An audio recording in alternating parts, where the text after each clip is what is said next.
Hey everybody, it's me, Rick Acosta, the Dodger Card Collector, coming to you with another video. Today I wanted to feature two Dodger team sets that I have completed over the last month or two that I've been working on for a really long time.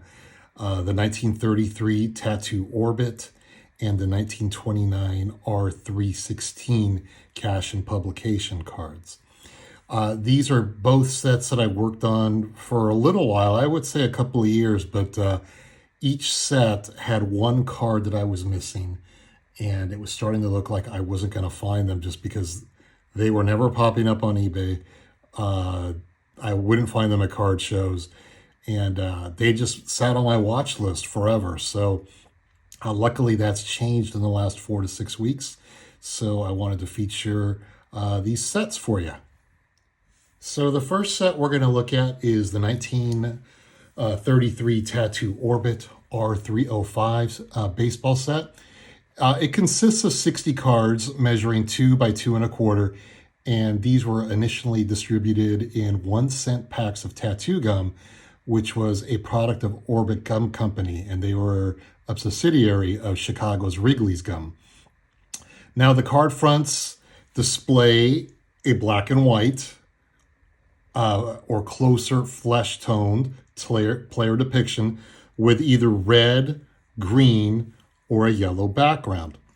Now, luckily for me in this case, the Dodgers only had 2 cards that year in this 60-team set. So on the left, you have lefty Waddy Clark, and on the right, you have Frank Lefty O'Doul. Now, the Clark card was pretty easy to pick up. I think I picked that up a little over a year ago. The O'Doul had been on my wait list for a long time.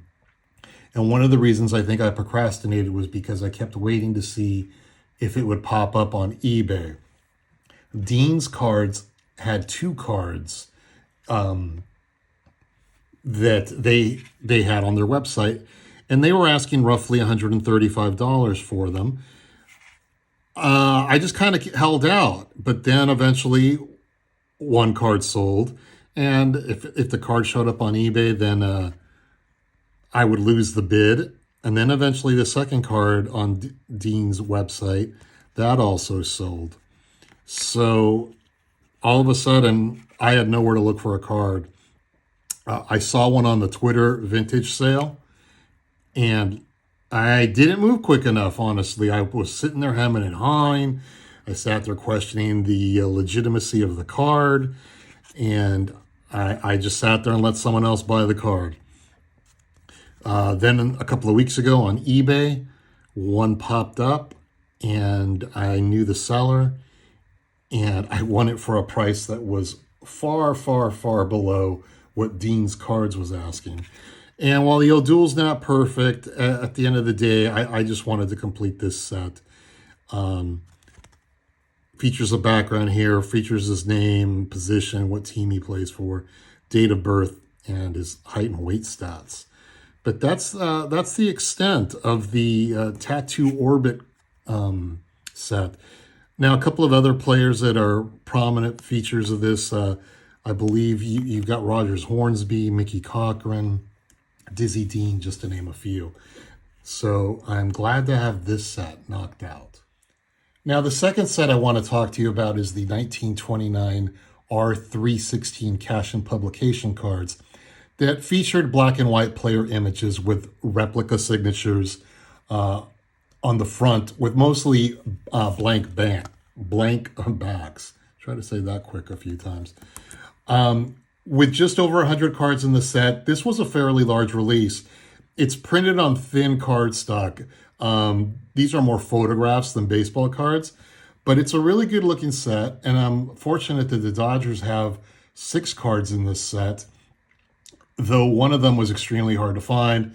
And I'll be honest with you, I had like the Lefty O'Doul in the Tattoo Orbit set we just looked at, I had kind of thrown in the towel.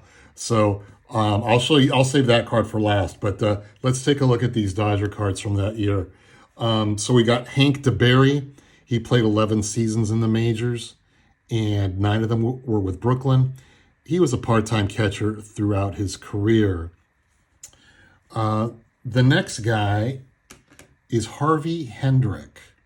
Now, he played parts of 5 seasons with the Dodgers from 1927 to 1931, and he was also a member of the 1923 world champion New York Yankees. And here we get to see the Brooklyn logo on the arm patch. And we get to see the first, I like these just because these are photographs of these guys. And we get to see the actual Dodger uniforms, what they looked like at this point.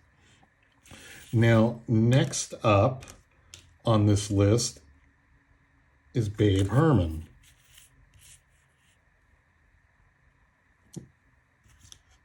Yeah, just want to make sure that is Babe Herman. He played 6 years with Brooklyn from 1926 to 1931. Herman was one of the most impressive power hitters of the late 1930s, late 1920s, and early 30s, accumulating a career batting average of .324. So that's Babe Herman. Like I said, blank backs. Most of the cards I've seen out are blank, but there are a few that do have some type of, I think, a sales pitch or something on the back. The next guy is Doug McQueenie. Doug McQueenie played 8 seasons in the majors, 4 of them with Brooklyn. His best year came in 1928 with the Brooklyn Robins, the Dodgers. And he had a 14-14 record that season, which included a National League best 4 shutouts. So that's Doug McQueenie. Here's arguably probably the most Dodger player at this time, and that is Mr. Dazzy Vance, who pitched with Brooklyn from 1922 to 1932, and again in 1935. A little history regarding Dazzy. The New Orleans Pelicans of the Southern Association sold his contract to the Brooklyn Robins in 1922.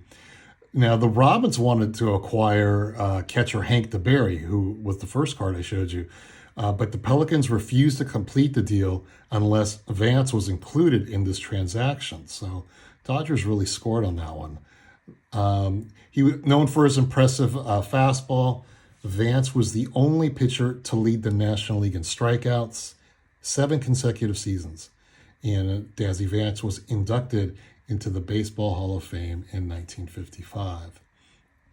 Now, the last card I'm going to show you, but let's take a quick look at Vance just because we see the Brooklyn logo here prominently featured on the jersey.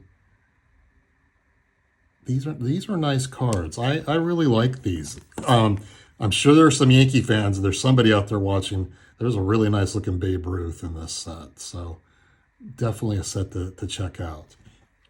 Now, the last card I'm going to show you has 2 stories. This is the last card I needed. This is Del Bissonette. The 5 cards I just showed you, I found relatively easy. I do not know why the Bissonette was harder to find. I don't know if it was single printed or a high number. I don't know. All I knew was it had taken a long time to find it. I had an eBay search that I thought would kind of cover anything that Del Bissonette had. And I just wasn't finding the card. And literally right before the holidays, around the holidays, I was literally in the middle of finishing recording a video when I was showing, I believe, a Magic Johnson basketball card. And you might, if you go back to the video, you might hear that someone is texting me. And that's Terry, TJ Maxx Vintage and Nostalgia, texting me. And I finished the video and I looked at Terry's video and he just kind of said, or Terry's text, and he goes, "Hey, aren't you looking for this card?" And all of a sudden there it was, Del Bissonette. It was labeled a little differently than my want list, so obviously it never showed up. And I immediately jumped on it. I remember I texted him first just to double check to make sure he wasn't buying it. Because I just don't believe in buying cards that other people are showing me and they might say, "Oh, I bought it." So once I found out he wasn't buying it, or I think I jumped the gun and I think I purchased it, and I said, "Well, if Terry wants it, I'll sell it back to him." But I ended up getting this card, and that finished this set of 6 cards. Now, The interesting thing also, the second story behind this card is the eBay description. I'm going to try to kind of read this verbatim. This was what it actually said on the description. This is not, it said it was an estate find. Now, it goes on to say, though, this is not actually an estate find, but part of my father's estate. The baseball card is of Bill Hayes. There's another card, and I'm going to see if I can feature it here at the end. There is a baseball card out there with Bill Hayes, who was his father, this gentleman's father, and he used to play with the Yankees in the minor leagues. But he has his photo taken with Joe DiMaggio, and it ends up on a baseball card. So in the eBay description, Bill Hayes' son goes on to say, my dad was part of the New York Yankees organization in the 1930s. His position was first base. Obviously, we know who played first base for the Yankees in the 30s. Looking for a little bit more info on Bill Hayes, I was able to track down Bill spent 16 years in professional baseball, starting in the spring of 1937, including 2 years in spring training with the New York Yankees. During his baseball career, he also served the Chicago White Sox, Boston Braves, and Detroit Tigers. After the 1951 season, he appeared on the cover of the Sporting News magazine as the minor league executive of the year. His son goes on to say, he has left the world and me with tons of baseball related and quite impressive, well and safely stored items like this. So this baseball card of Del Bissonette, which was the last card I needed, once belonged to a professional baseball player by the name of, I'm going to mess this up here, of Bill Hayes. I almost said Bill Terry. So this card was once owned by Bill Hayes, who once played for the Yankees. And there is a baseball card out there. You could look it up on eBay with Bill Hayes and Joe DiMaggio. All right, you guys, thanks so much for sticking around. Terry, thanks so much for helping me find this card. I have finished these 2 sets, of which I'm extremely thankful for. I'm going to be honest with you guys. That's it. When it comes to my Dodger collection, literally. These were the last 2 sets I wanted to complete. There is still one more set I have out there, but I don't know if that'll ever be finished, and that is the 1915 Cracker Jack set. I have 3 of the 6. I don't know. If I find them, I will pursue them. The plan at the moment is not to do any of the tobacco sets. I've done one of them. It was only 2 cards. But for now, this looks like it's going to be it in regards to my Dodger collection. I'll be adding cards, obviously, just because I find them. The current tops of 2023, 2024, going into the future.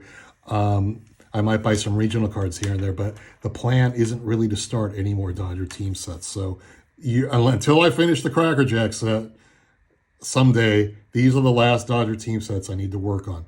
So that will basically complete the run of Dodger team cards from 1929 through present day, and it excludes the 52 Topps high numbers. I do have those in reprints, but I'm not going to count those.